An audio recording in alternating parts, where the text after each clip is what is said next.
1 out of 2 people can expect to get cancer. The average person in America spends $13,000 a year on quote-unquote healthcare.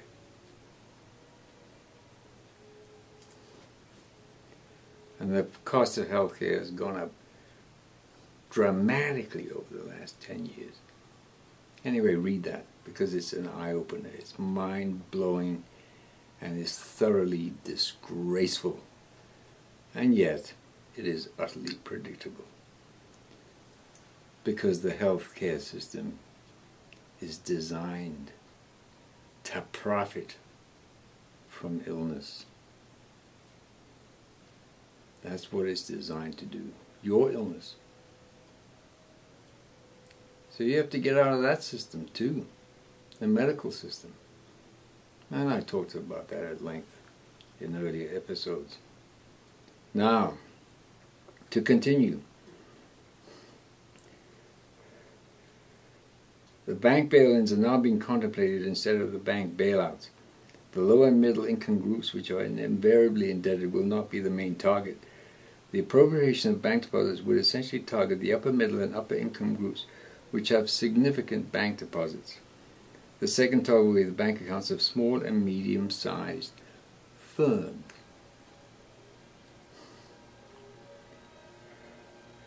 The transition is part of the evolution of the global economic crisis and the impasse underlying the application of the austerity measures. And remember, in Europe, you know, in Spain and Italy and Cyprus and England and France, there have been riots and demonstrations and so forth going on for months now. You know, it's not reported in the American press, but it has been going on. All these people, you know, being kind of like thrown into the poorhouse by their governments in order to bail out the bankers. That's what is going on.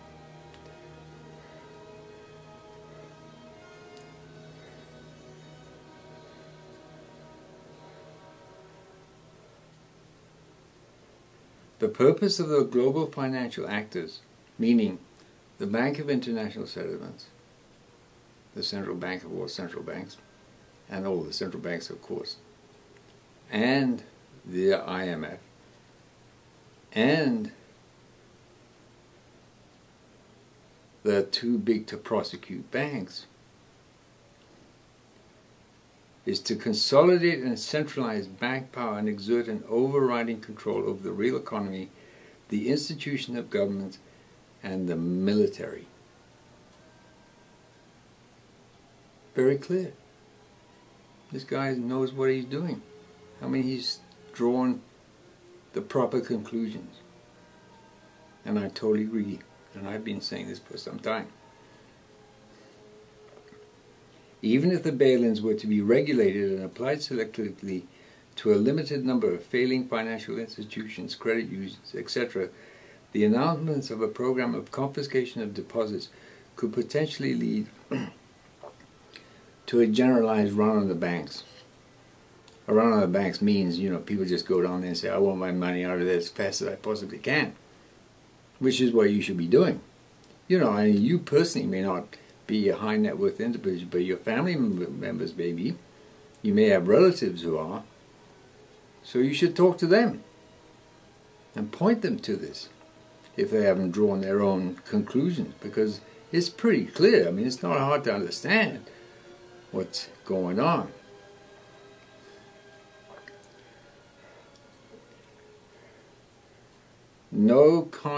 In this context, no banking institution can be regarded as safe. None. There are none of them. They can't be trusted, fundamentally. And I had the funniest thing the other day. I was watching a baseball game on TV, and there was this, you know, billboard. They have those billboards that rotate during the course of the game. And there was one there for a bank that calls itself Win Trust. The cheek of it, Win Trust. Well, at least they're honest about it. They're trying to win your trust, huh? It's just hilarious. This is just a massive con job going on. All right. The application of bail-in procedures involving deposit confiscation, even when applied locally or selectively, would create financial havoc. Mark this well. It would interrupt the payments process. In other words, you may not be able to get your Social Security payment, direct deposited into your bank account. Think about that. Wages would no longer be paid. Purchasing power would collapse, meaning the price of everything would skyrocket, which is already in process. Money for investment in plant and equipment would no longer be forthcoming. Small and medium-sized businesses would be precipitated into bankruptcy. And this is not the only, should we say, albatross around the neck of the American business enterprises. They have Obamacare to deal with. So-called Health Care Act of America. You just have to laugh at this stuff. I mean, it's so chronically, moronically stupid. If it wasn't so pathetically, it's just sordid is what it is. Thoroughly sordid.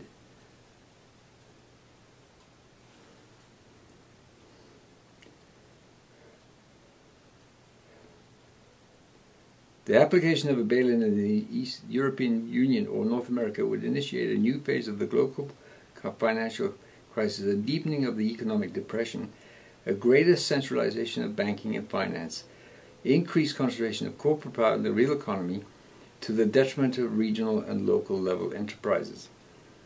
The social consequences would be devastating. The real economy would plummet as a result of the collapse in the payment system. The potential disruptions in the functioning of an integrated global monetary system could result in a renewed global economic meltdown as well as a drop in the international commodity trade. It is important that people across the land, in the European Union and North America, nationally and internationally, forcefully act against the diabolical ploys of their governments, acting on behalf of the dominant financial interests, to implement a selective process of bank deposit confiscation. Yeah, well, good luck with that. There's no one representative anywhere who even understands what's going on, and certainly doesn't have the guts to do anything about it because they're paid for by the banks. Are you kidding me? All right, so that's Harvey Organ in his blog. That wasn't him himself, as I said. I mentioned the professor at the beginning. Now, we turn to Jim Sinclair. And Jim Sinclair said this today. Jim Sinclair is a man I trust implicitly. I've been reading his material for well over 10 years now. And he knows what's going on. After all, at one point, he was actually nominated to be Secretary of the Treasury during Nixon's administration. Fortunately for him, he didn't get it.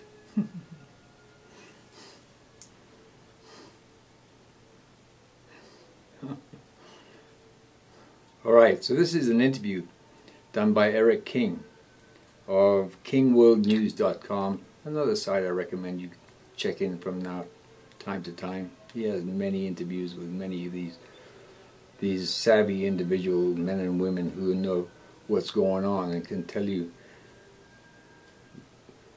the truth about what's going on. Many, and I've mentioned their names before, Eric Sprott, John Embry. Who else is there? Hugo Salinas Price, Jim Sinclair. There's a few others. Can't remember their names offhand. Check it out. You got to get the right information from the right sources, because information is truthful. I mean, getting the facts is priceless right now, because you're not getting the facts from the government or the newspaper or the TV or the radio, because these are all controlled by the same banking powers. So Eric King says, Jim, we will get to the West in just a minute, but what about China? I have word from London that the Chinese are in there buying massive amounts of gold right now. What is their perspective as you see it? Jim Sinclair, the Chinese are known and respected for having a plan for everything. In order to have a plan, you have to have an analysis, and you can't pick it out of nowhere. You have to have facts in order to make an analysis. So the Chinese have fully analyzed what the West is doing, which is in fact destroying itself deliberately. You got to put that in there. This is deliberate.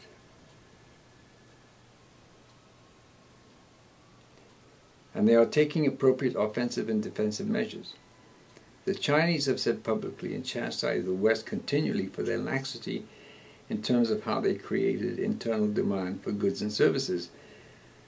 Basically, this has to do with how the West has used fiscal and monetary stimulation. Now the Chinese currency is advancing in terms of respect and utilization. But you have to remember that each time that advance by the yuan, which is the Chinese currency,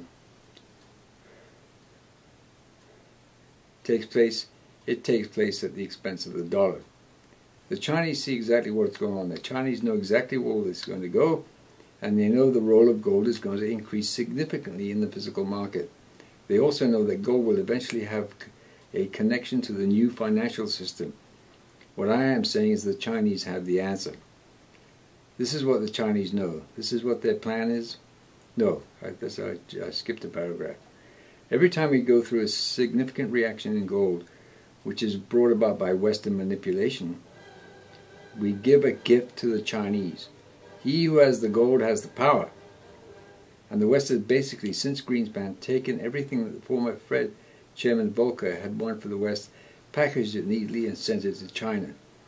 This is what the Chinese know. This is what their plan is. Their analysis is correct, and the future is exactly as they expect it to be. The US dollar will begin to significantly weaken, primarily because of settlement utilization moving towards the Chinese and away from the West. In other words, payments.